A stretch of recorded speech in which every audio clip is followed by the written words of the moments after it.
Hari ini gue akan unboxing Realme GT6. Welcome to Tech Tech Channel.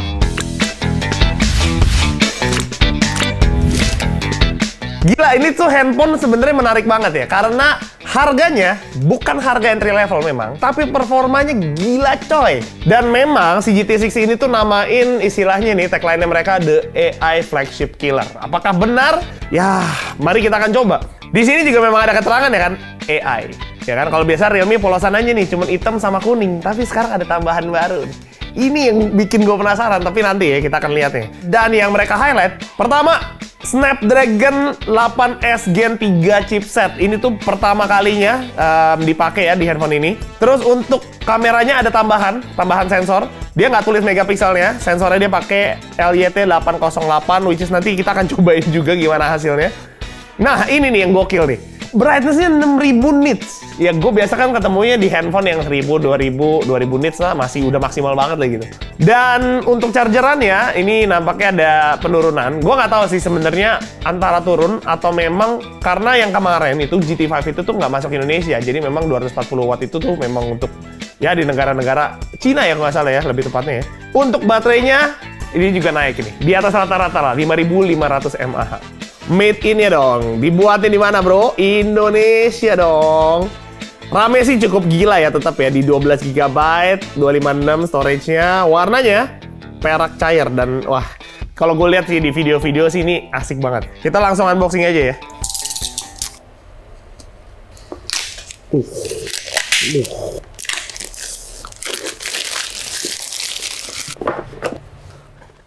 Make it real.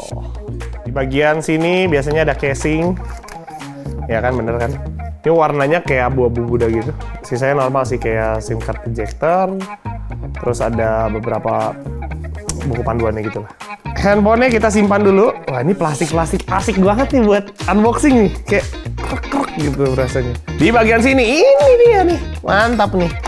Untung masih dapat charger. Kalau enggak, waduh, cari charger 120 watt di mana? Bisa lihat lah tuh ya. Tebel banget. Ujuk. USB-C udah pasti lah ya. Chargerannya ini yang gokil, lumayan berat ya, 120 watt. Dan saatnya kita buka sekarang.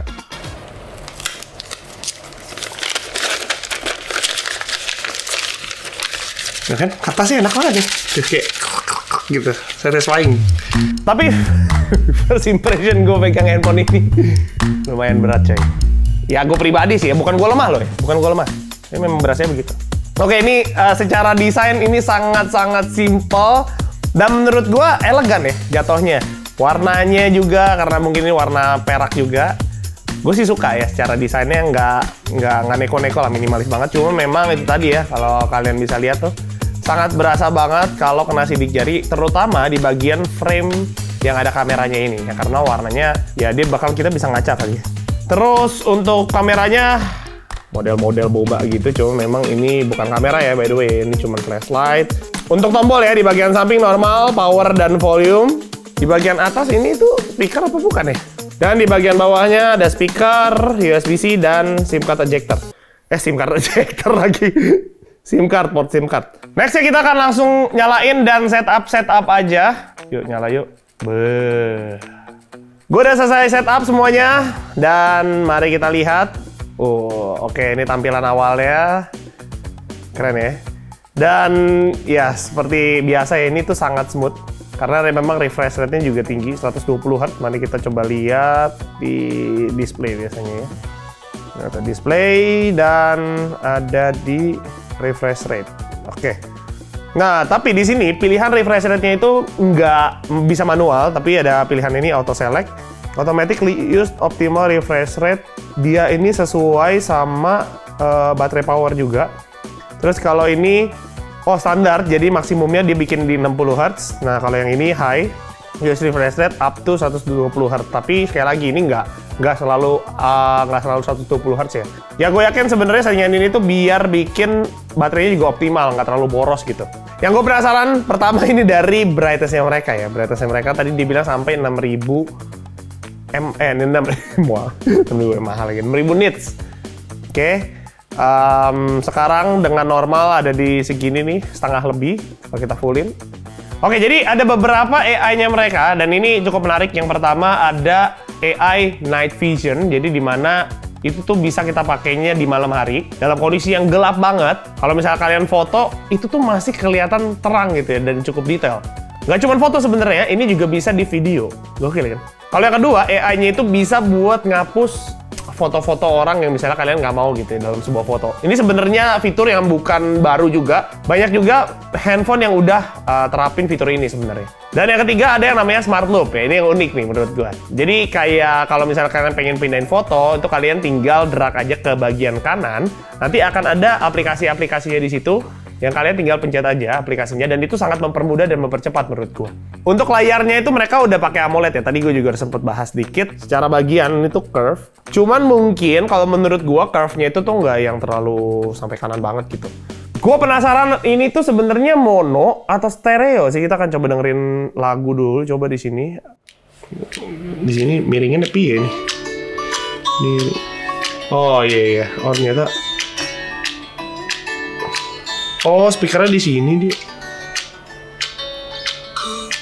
Ya, stereo dia, stereo.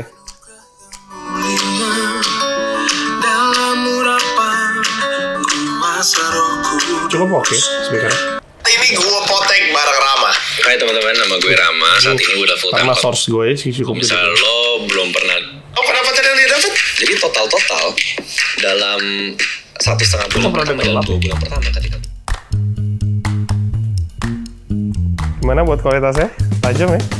Oke, di sini menggunakan Snapdragon 8S Gen 3 seperti yang tadi gue udah bahas juga. Baterainya udah bener, RAM-nya. Nah, ini RAM-nya juga kita bisa expand ya, sampai 12 GB. Biasanya tuh kita expand cuma bisa sampai 8 GB, dan ini bisa expand sampai 12 GB. Dahsyat. Oke, sisanya NFC. Oke lah ya, aman-aman aja kalau di sini. Nah, gue pengen coba Geekbench ya. Kita lihat ya, Geekbench 6 dia dapat berapa. Sudah kelar ya. Wow, lumayan tinggi sih ini hitungannya ya. 1967 untuk single core dan 5058. Gokil, buat main game sih pasti dahsyat banget.